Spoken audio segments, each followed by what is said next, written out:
Сәлем достар, менің каналыма қош келдіңіздер.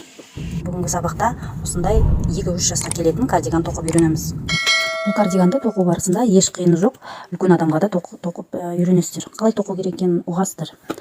Тек өздеріңіздің тоқу тығыздықтарыңызбен, мойын өлшемімен бастасаңыздар болды. Ары қарай реглан арқылы кардиганды үлкейте бересіздер. Оны енді бәрін тоқу барысында көріп түсінетін боласыздар. Бізге қажетті спицы номер 5,5. Негізгі кардиган осы 5,5-мен тоқылады. Ал жеңіндегі узоры шишка маленька дейміз. Төртіншіге ауысамыз жеңіне келгенде. Және крючок керек. Артық жіптерін ішіне қарай жасыру үшін, тығу үшін жібіміз. Менің жібім 100 граммға 200 метр. Сіздер де енді өздеріңіздің кез келген жіптеріңізді ала бересіздер. Тек метражы келсе болды. Мен бұл жібімді қос қабаттап тоқыдым. Өлшеміне келетін болсақ, бұл кардиганның регланы бізде 20 сантиметр болады. Бұл регланды ұзын қып тоқыған сайын кардигандарыңызда үлкейеді, размер үлкейеді кардиганның. Енді жеңінің ұзындығы бізде мойыннан жеңіне дейін 38 сантиметр. Бұны да егер жеңді ұзын қылам десеңіздер, шишка узорын ұзартасыздар. Оның бәрін қазір шишканы тоқыған кезде көрсетем қалай ұзартатынын. Кардиганымыздың ұзындығы бізде 36 сантиметр. Бұны да енді өз желанияларыңызға байланысты ұзын қылам десеңіздер ұзартасыздар.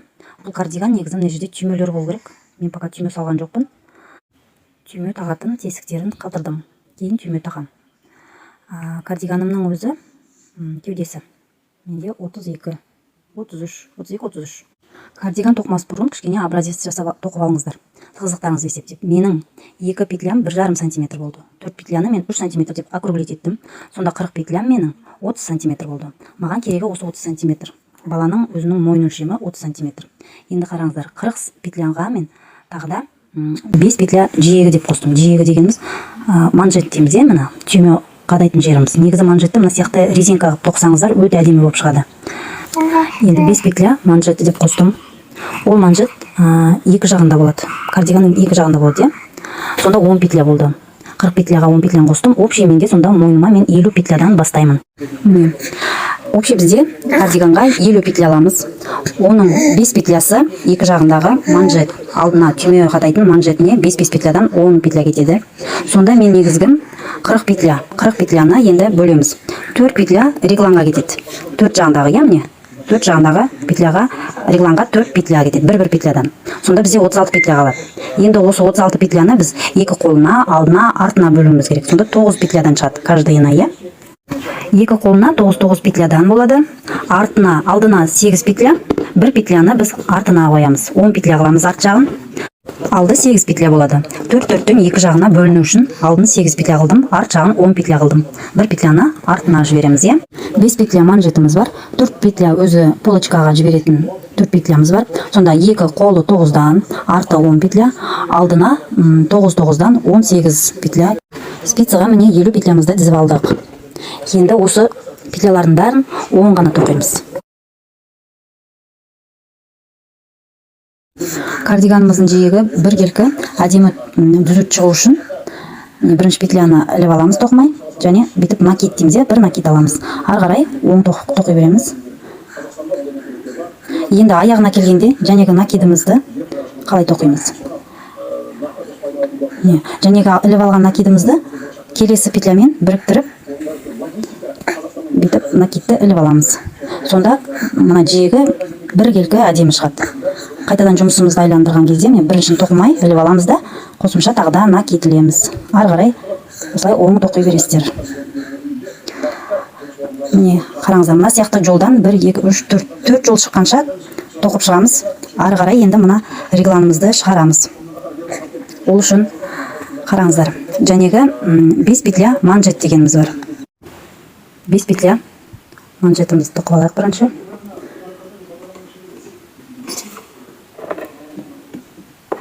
Келесі 4 петля полочкамыз, 4 петлямыз бар.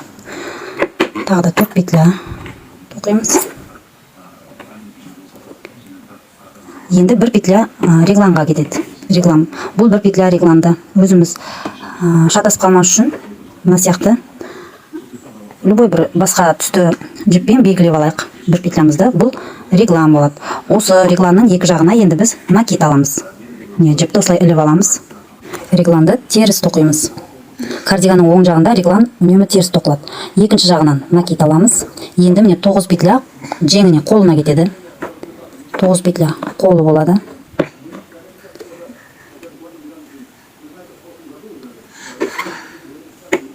Келесі регланымыз, бір петля реглан болады. Оны тағы да белгілеп алайық. Енді сіздер өздеріңіз білесіздер, жіппен болама, болмаса өзінің специально осындай тоқымаға арналған маркер болады. Өздеріңізге қайсысын ыңғайлы, сонымен белгілеп алыңыздар. Регланның екі жағына үнемі үстіп регланмен көбейтіп отырамыз. Келесі арқасына енді 10 петля. Арқасына 10 петля кетеді. Осылай регландармен бір петля регланның екі жағына накид жасау арқылы кардиганымыздың размерін үлкейтеміз. Келесіне бір петляға келдік. Оны тағы да белгілеп алайық. Мына жіппен белгілеген жағымыз енді біздің кардиганымыздың оң жағы болады. Содан шатасып кетпеңіздер. Регланның екі жағына накид. 9 петля жеңіне келдік. Қолына 9 петля қолы.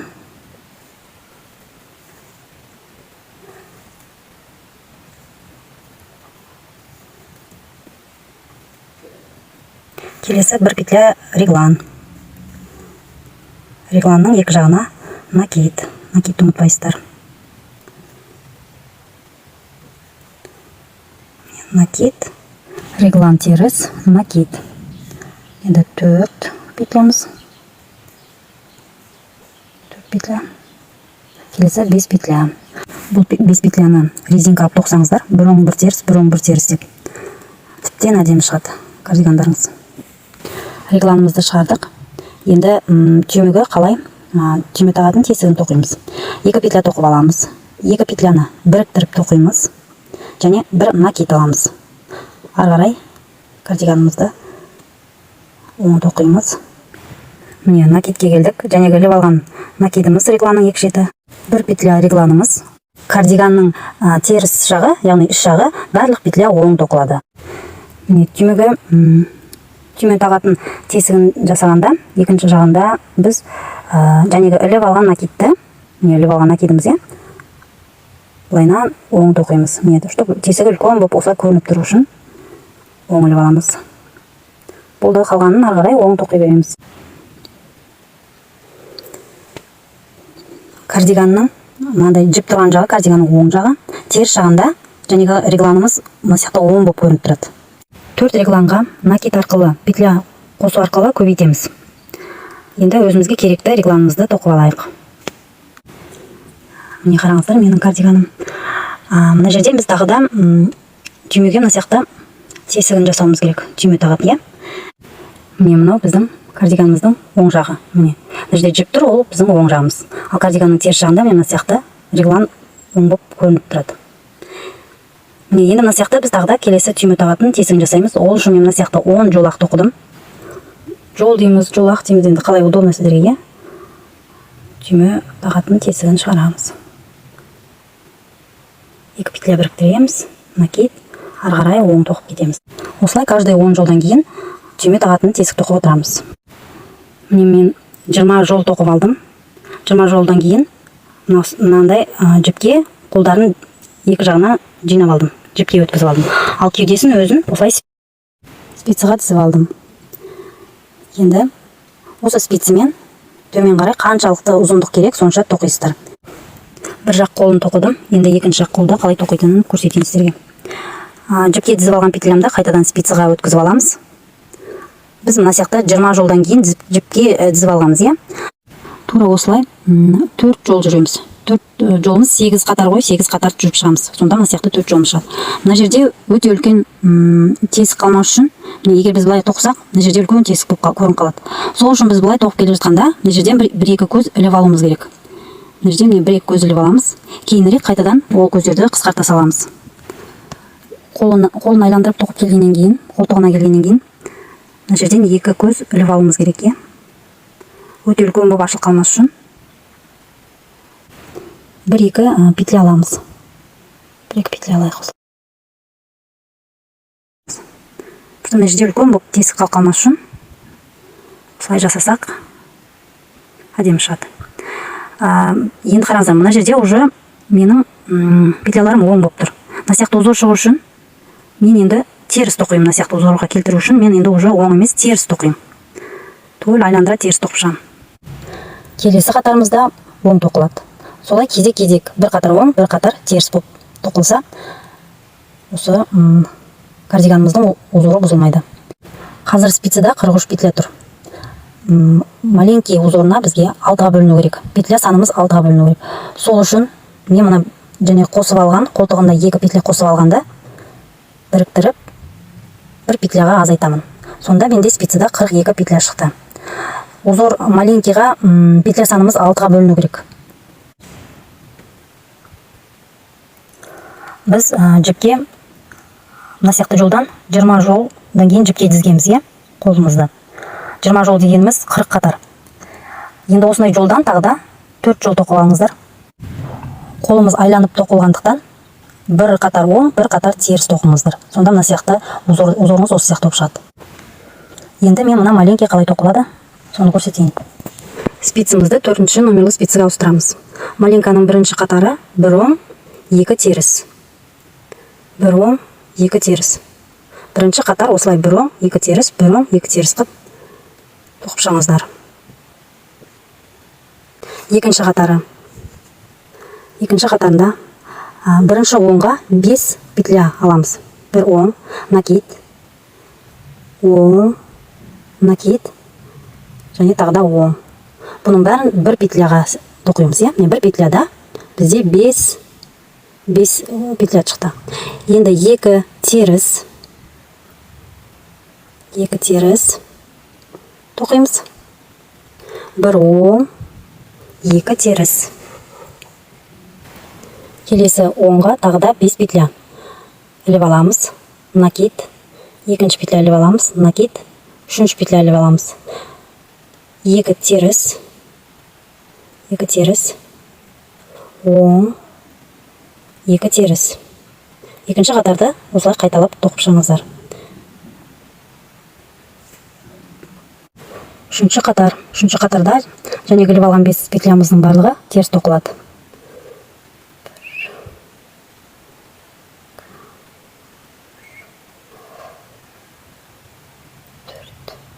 5.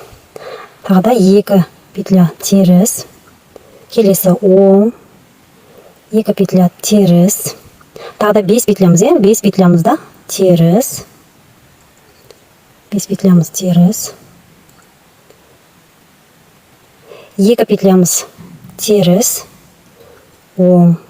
Сонда 9 петля теріс, 1 оң. Осылай 9 петля теріс, 1 оң деп, мына сияқты жолдан біз 5 жол көрінгенше тоқимыз. Мына жағын қараңыздар, 1, 2, 3, 4, 5. 5 жол 9 теріс, 1 оң қып тоқып шығыңыздар. 5 жолымды тоқып шықтым. 1, 2, 3, 4, 5. 5 жолым тоқыдым. Енді оны қалай біріктіреміз? Бірінші петляны оң қып аламыз. 2 теріс. 2 теріс. Енді жәнегі 5 петлямыз, 5 петляны біріктіреміз. Ол үшін 4 петляны тоқымай спицаға іліп аламыз 4 петлямызды. 5-ші петляны оң қып тоқимыз. Келесі іліп алған петляларды осылайынан кигізіп шығамыз.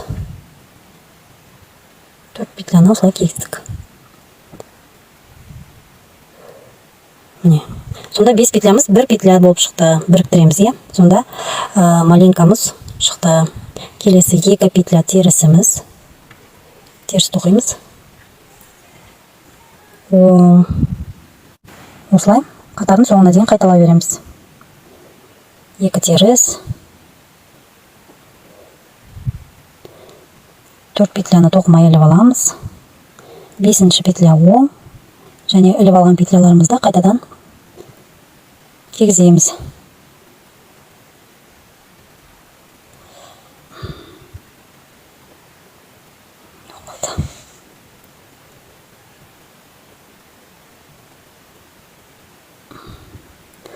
Осылай асықпай қатардың соңына дейін тоқып шығыңыздар.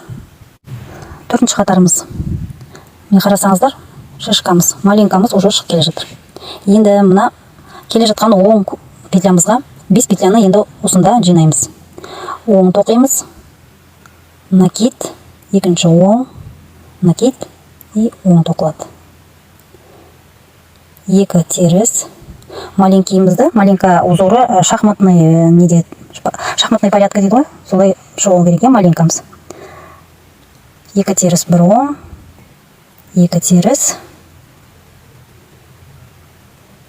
Мына келе жатқан оңымызға енді тағы да 5 петля жинаймыз. Оң, накид, оң, накид, оң тоқимыз. 5 петля жиналды. Қатардың соңына дейін осылай 2 теріс, оң, 2 теріс. Осылай қайталана береді. Қатардың соңына дейін. Оң, теріс. Келесі қатарымыз 9 теріс, 1 оң, 9 теріс, 1 оң болып тоқыла береді. Солай 5 қатар шыққанша тоқимыз. Енді қараңыздар, мына жерде маленькадан бізде шахматный порядка мен келе жатқан. Осылай бізде 4 маленька шығыпты. 4 шишка дейміз или болмаса. Өздеріңіз желанияларыңызға байланысты. Неше шишка, қолдың ұзындығы қаншалықты болу керек, соған қарап тоқисыздар. Маленькаларыңызды тоқып біткеннен кейін енді резинкасын келеміз. Жеңіне. Ол үшін 1 оң, 2 терісті біріктіріп аламыз. 1 оң, 2 теріс тұр, 2 терісімізді біріктіріп аламыз. Енді уже резинка тоқып жатырмыз. Оң, 2 терісті біріктіріп аламыз. Бізіміз сол 4-ші номерлі спицымен тоқи береміз. Спицаны ауыстырмаймыз. Оң, теріс болып шықты. Осылай оң теріспен сіздерге резинканың қаншалықты болатын өздеріңіз білесіздер. Қаншалықты резинка керек, соны ұзындығын тоқисыздар. Менде 12 қатар. 12 қатардан кейін қалай жабу керектігін көрсетемін. 12 қатарымызды тоқып болдық. Енді қалай қолын жабамыз резинканы. 2 жіппен жапсақ өте грубый болып кетеді. Сондықтан бір жіпті қиып алып тастайық. Бір жіппен жапсақ та болады. Бірінші петлямызды оң тоқып аламыз. Екінші петлямыз теріс тоқып аламыз. Енді бірінші петлямызды екіншіге кигіземіз. Оң тұрса оң тоқып аламыз да, кигіземіз. Теріс тұрса теріс тоқып аламыз да. Осылай айландырып резинкамызды, кардиганымызды осылай тоқып бітіреміз. Осымен кардиганымыз аяқталды. Артық жіптерін қиып, крючоктың көмегімен жіптердің бәрін ақырындап жасырып ішіне қарай кіргізесіздер. Кардиганымыз дайын. Егер сабағым ұнаса, каналыма тіркеліп, лайк қоюды ұмытпаңыздар. Келесі сабақта кездескенше. Рахмет.